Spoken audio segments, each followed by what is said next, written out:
আসসালামু আলাইকুম দর্শকরা, আশা করি সবাই ভালো আছেন, সুস্থ আছেন। গর্ভকালীন বিভিন্ন বিষয় নিয়ে আমি সবসময় আপনাদের সাথে আলাপ করি, তো তারই ধারাবাহিকতায় আমি আজকে আলাপ করতে চাচ্ছি। সেটা হলো স্থূলতা এবং গর্ভকালীন ঝুঁকি। এই শতাব্দীতে বিশেষ করে আজকালকার যুগে সবাই আমরা কি করি, বাইরের খাবার খেতে অভ্যস্ত এবং আমাদের লাইফস্টাইলটাও এরকম হয়েছে, আমরা খুব একটা ব্যায়াম করছি না এবং ঘরে বসে কাজ করছি। এবং করোনার পর থেকে এই স্থূলতা হারটা কিন্তু আসলে সবার মধ্যে বেড়েছে। বাচ্চারাও যেরকম স্থূল হয়ে যাচ্ছে এবং সেই জন্য নানা রকম ঝুঁকিতে পড়ছে, ঠিক সেইভাবে একজন মহিলাও দেখা যাচ্ছে সে স্থূল হয়ে যাচ্ছে। এবং সেই মহিলাই যখন গর্ভের জন্য চিন্তা করছেন বা যখন উনি গর্ভবতী হচ্ছেন, তখন নানা রকম কমপ্লিকেশন বা ঝুঁকি তাদের মধ্যে আসতেছে। সুতরাং এই বিষয়টা নিয়ে আমি আজকে আপনাদের সাথে ডিটেলস আলাপ করতে চাই। কেন আমরা একটা প্রেগনেন্সিকে গর্ভকালীন যেই সময়টাতে যাতে ঝুঁকি না হয়, কেন আমরা সেই জিনিসটা চিন্তা করব? কারণ আমরা জানি একটা স্থূল যদি মহিলা যদি সেই সন্তান ধারণ করেন, তাহলে কিন্তু নানা রকম জটিলতা হতে পারে। একদম গর্ভ সঞ্চার থেকে শুরু করে ডেলিভারি পর্যন্ত পুরোটা সময় নানা রকম জটিলতার মধ্যে পড়ে থাকেন। এই জন্য একজন আদর্শ ওজনধারী মহিলা যদি গর্ভ নিয়ে থাকেন, তার ক্ষেত্রে কমপ্লিকেশনগুলো অনেক হারে কম থাকে। সুতরাং আমরা আসলে চলুন জানি স্থূলতা কী এবং স্থূলতার জন্য গর্ভকালীন কী কী ঝুঁকি হতে পারে। স্থূলতা বলতে আমি বুঝি একটা মহিলার তার হাইট অনুযায়ী যদি তার ওয়েট বেশি থাকে, সেক্ষেত্রে আমরা বিএমআই দিয়ে নির্ণয় করে থাকি স্থূলতা। সাধারণত আমরা যদি বিএমআই এই ভাগটাকে করে থাকি, তাহলে 20 থেকে 25 হচ্ছে আইডিয়াল ওজন, 25 থেকে 30 হলো গিয়ে ওজন বৃদ্ধি, এবং 30-এর অধিককে বলা হয়ে থাকে অতিরিক্ত ওজন বা যেটাকে বলি আমরা মরবিড ওবেসিটি। এবং আমাদের গর্ভধারণের জন্য একটা মহিলা যদি আমাদের কাছে এসে থাকেন, আমরা সবসময় এই জিনিসটার উপর গুরুত্ব দিয়ে থাকি যে একটা আদর্শ ওজন নিয়ে প্রেগনেন্সি নেওয়া উচিত। কারণ কি, প্রথমত যেটা হয়, যারা অধিক ওজন তাদের ক্ষেত্রে দেখা যায় ওভুলেশনটা ঠিকমতো হয় না, এবং ওভুলেশন ঠিকমতো না হওয়ার জন্য হরমোনাল যে চেঞ্জগুলো সেগুলো ঠিকমতো হয় না। ফলে কি হচ্ছে, ওভুলেশন না হতে গর্ভ সঞ্চার হচ্ছে না, ইনফার্টিলিটি বা বন্ধ্যাত্ব, এটাই সর্বপ্রথম কারণ হয়ে থাকে। সুতরাং এটা আদর্শ ওজন নেওয়া লাগবে, তবেই কিন্তু গর্ভ সঞ্চার সহজেই হবে। সুতরাং প্রথমত কারণ হচ্ছে গর্ভ সঞ্চার না হওয়া।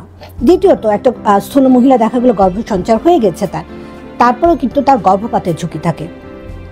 দেখা গেছে একটা আদর্শ ওজনের মহিলার ক্ষেত্রে থেকে একটা স্থূল মায়ের ক্ষেত্রে গর্ভধারণ যদি হয়ে থাকে, গর্ভপাত প্রথম 3 মাসের সংখ্যা অনেক বেশি থাকে। কারণ একটা প্রেগনেন্সিকে নিয়ন্ত্রিত করে রাখতে বা প্রেগনেন্সি থেকে এগিয়ে নেওয়ার জন্য আমরা জানি যে আমাদের মেয়েদের শরীরে প্রজেস্টেরন হরমোন একটা গুরুত্বপূর্ণ ভূমিকা পালন করে। যারা অধিক স্থূল তাদের ক্ষেত্রে দেখা যায় যে এই প্রজেস্টেরন হরমোনের যে সাপোর্টটা এটা কম থাকে, শুধু গর্ভটা ধরে রাখতে পারে না। এছাড়াও দেখা যেয়ে থাকে অনেক ক্ষেত্রে জন্মগত ত্রুটি সম্পন্ন বাচ্চা হওয়ার সম্ভাবনা রয়েছে, এবং সেই ক্ষেত্রে দেখা যেয়ে থাকে সেইটা সহজেই আর্লি প্রেগনেন্সি যে অ্যাবর্শনগুলোর কারণ একটা অন্যতম, যে সন্তান কোন ত্রুটিপূর্ণ একটা যে কারণে সেটা নষ্ট হয়ে যায়। এরপরে আসি যদি এই অতিরিক্ত ওজনের জন্য আর কি কি চ্যালেঞ্জের সম্মুখীন হতে হয়, সেটা দেখা যায় যে অতিরিক্ত ওজন যাদের থাকে তাদের ক্ষেত্রে ইজিলি ডায়াবেটিস হওয়ার সম্ভাবনা থাকে, অর্থাৎ গর্ভকালীন ডায়াবেটিস।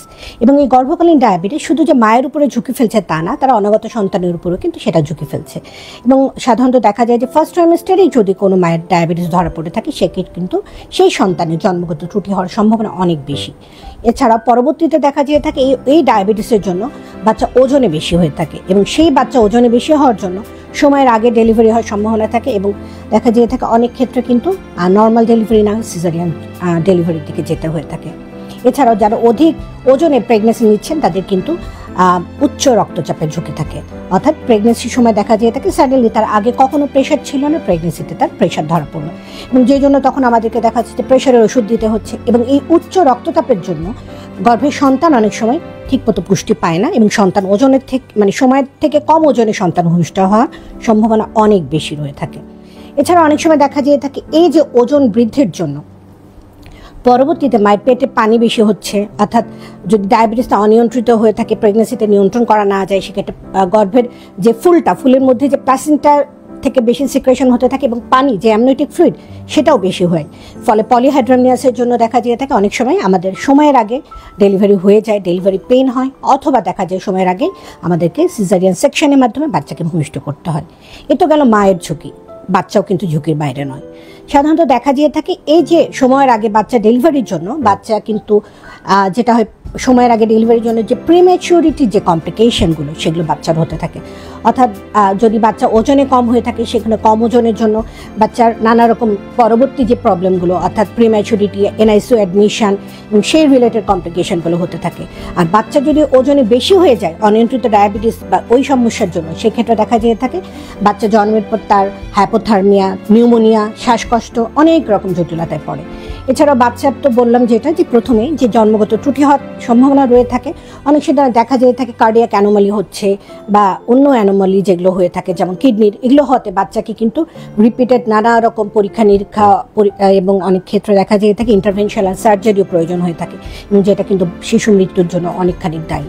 সুতরাং সময়ের আগে ডেলিভারি, বাচ্চা জন্মগত ত্রুটিপূর্ণ বাচ্চার ওজন অনেক বেশি, এই সমস্ত বিভিন্ন কারণে কিন্তু শিশু মৃত্যুর হার বেশি থাকে। সুতরাং আমরা যদি গর্ভকালীন যে সময়টাতে আমরা গর্ভ নিতে যাচ্ছি তার আগে যদি আমরা প্রস্তুতি নিতে পারি তাহলে এই বিশাল জটিলতাগুলোকে এড়ানো সম্ভব এবং মা ও শিশু মৃত্যুর হার কিন্তু অনেকাংশে কমানো সম্ভব। ধন্যবাদ সবাইকে।